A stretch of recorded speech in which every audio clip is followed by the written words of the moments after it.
Ang kumpanyang Kings Empire Corporation hindi pa rin tumitigil sa paghahanap ng mga individual na kanilang rerespondihan sa pamamagitan ng nangungunang food supplement sa bansa, ang Kings Herbal Plus.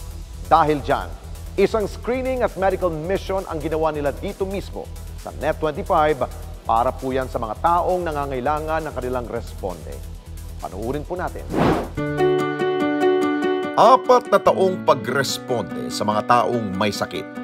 4 na taong ding patuloy na paglinang sa produktong nangunguna at pinagkakatiwalaan ng mga tao. At ngayon, ang REH Kings Empire Corporation mas pinalawig pa ang pagtugon sa ating mga kababayan sa pamagitan ng Lingap Ka Kings. Kaya sa pagdiriwang ng ika-4 na anibersaryo ng REH Kings Empire Corporation, nakipagsanib puwersa sila sa nangungunang public service program ng Net25, ang Responde Mata ng Mamamayan, kung saan naganap sila ng 10 natatanging individual na tutulungan sa kanilang pagpapabuti ng kanilang karamdaman sa pamamagitan ng nangunguna at epektibong herbal food supplement na Kings Herbal Plus. 2 sa kanila ang ating nang nakilala.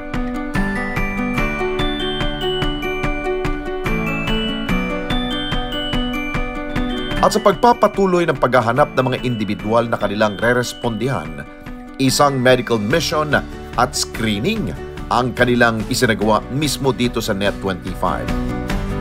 Isa sa mga naunang dumating ay ang mag-asawang Rufino at Lolita. Pagpasok pa lamang nila ay kitang-kita na natin ang hirap sa paglalakad ni Rufino gamit ang saklay. Agad natin silang inalalayan hanggang sa sila'y makaupo kung saan matyaga silang nag-antay sa pagsisimula ng programa. At sa ating pakipagkwentuhan sa kanila, dito natin napag-alaman na putol na pala ang isang binti ni Rufino.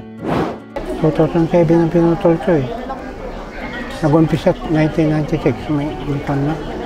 Diabetes na ako. Eh, nung naglinis kami, natusok ng kwan.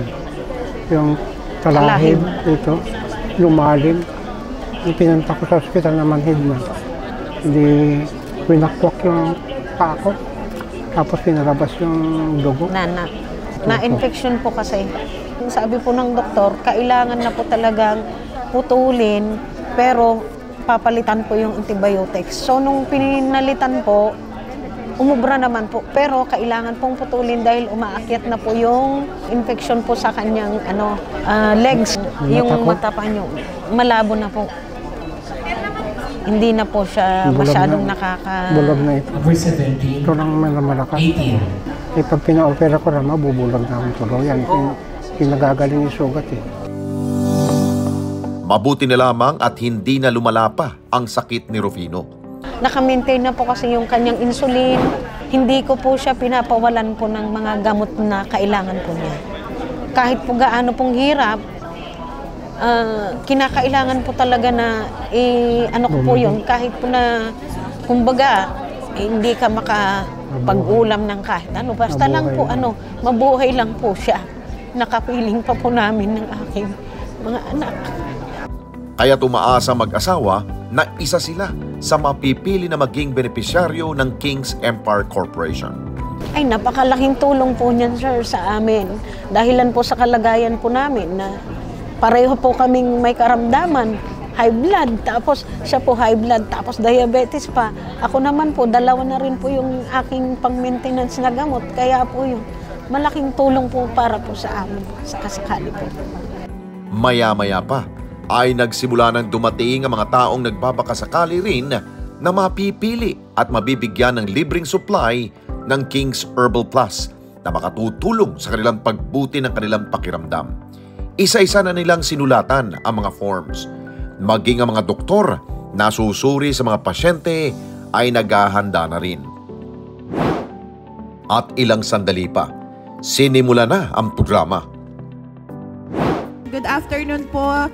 Nagpapasalamat po kaming lahat. Unang-una sa pagtugon nyo po sa aming panawagan, sa aming Lingap Ka Kings. Ito pong programang pong ito ay bilang handog pasasalamat po namin sa nakaraang pagdiriwang ng anibersaryo ng King's Empire Corporation at bilang pagbabalik pasalamat po namin sa lahat ng patuloy na tumatangkilik at sumusuporta, ay sinimulan po namin itong programang Lingap Ka Kings, na kung saan kami po ay pumipili ng unang 10 individual na may mga tinataglay na karamdaman, at kung sino po ang mapalad at mapipili po natin na makakapasa sa mga pamantayan na to, ay libre pong mabibigyan ng supply ng King's Herbal Plus Food Supplement mula day 1 po hanggang sa tuluyan na pong bumuti ang inyong pakiramdam. Ngayon pong araw na ito, ibabalita ko po sa inyo na hindi lamang po 10 ang pipiliin natin ngayon, kundi 20 po o 20 ang mapalad po na pagkakalooban po natin ng pagkakataon na mapabilang sa ating Lingap Ka Kings. Ilang sandali pa, sinimula na ang screening para sa mga pasyente.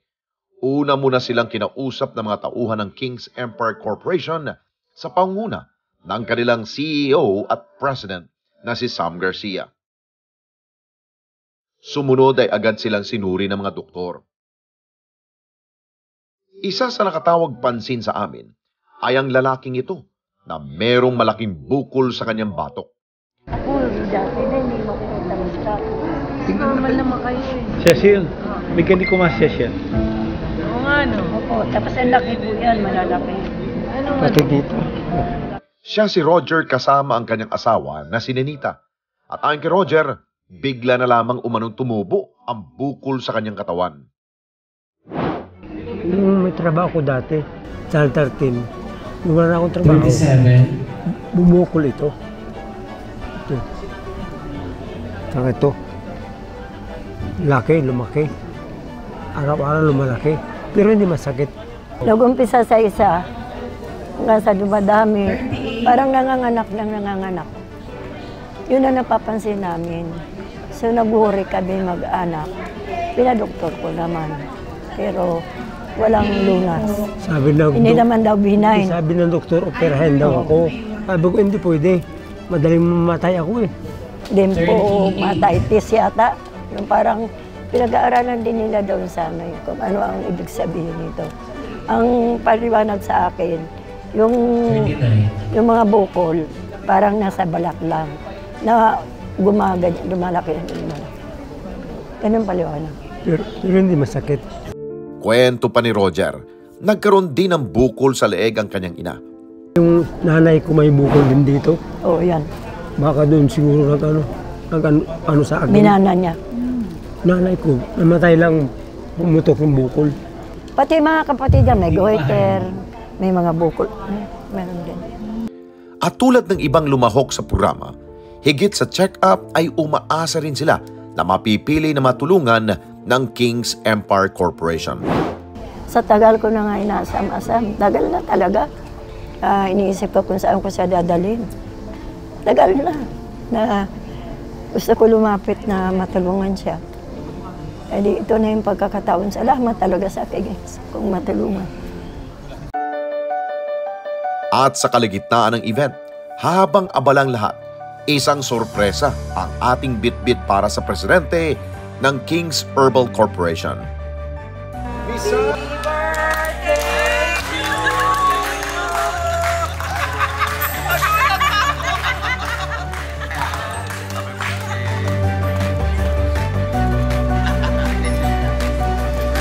Hindi ko na rin pinalampas ang pagkakataon na magbigay ng mensahe para sa mga taong matyagang nagantay. Importante pong kalusugan ha. Kaya nandiyan po ang King's Herbal, ang King's Empire para tayo po'y tulungan para humaba po ang buhay natin. Kaya kailangan pong lagi po tayong nagpapacheck up. Importante po yun. Para at least early detection, madali kagad pong malunasan.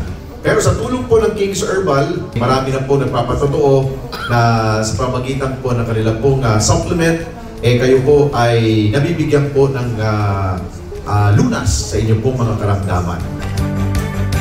At dumating ng oras na inaantay ng lahat dahil isa-isa nang pinangalanan ang mga taong napiling tulungan. Congratulations, Ronnie Red from Dasmariñas, Cavite. Congratulations, Ma'am Lolita Cabanilla from New Era, Quezon City. Serofino Cabanilla Jr. Roger Ferrer from Gulod, Novaliches, Quezon City. Kayo po yung mapapalad na susuportahan po namin. Sana po maging malaking tulong po ang King's Herbal para sa inyo. Lubos ang pasasalamat ni Ninita at Lolita na isa sila sa napili na matulungan ng King's Empire Corporation. Lubos-lubos po ang aming pasasalamat na mag-asawa dahil po isa po kami sa napili. Maraming salamat po kay Ma'am Sam sa King's Herbal po. Salamat po, King's Herbal. Proud na proud po ako. Sa King's Herbal, malaking tulong po para gumaling ang mister ko. Salamat po sa King's Herbal. Masayang-masaya naman ang kumpanya na naging matagumpay ang isinagawa nilang Lingap Ka Kings sa himpilan ng Net25.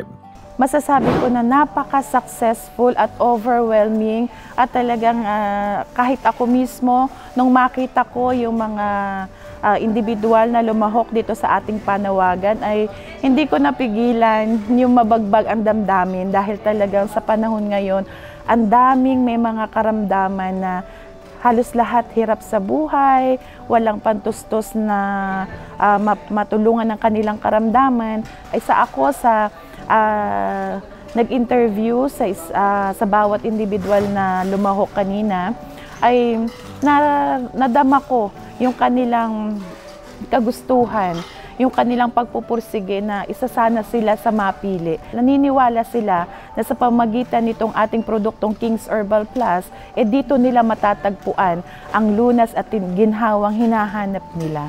At sa mga patuloy na tumatangkilik ng King's Herbal Plus at sa mga nais pong sumubok nito, akin lang pong paalala, tangkilikin lamang po natin ang lehitimong King's Herbal Plus.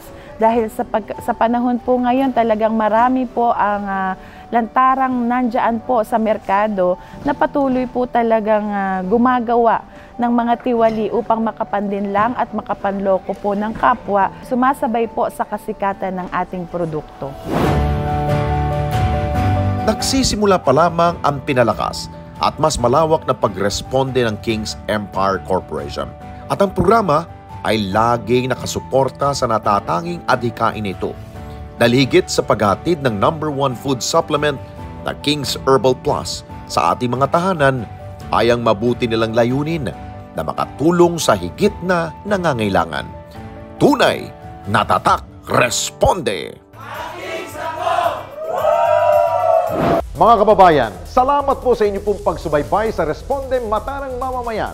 Para mapanood pa ang iba pa naming pagresponde sa ating mga kababayan, i-click lamang ang subscribe button at i-follow lamang ang Net25 social media pages at Net25 TV.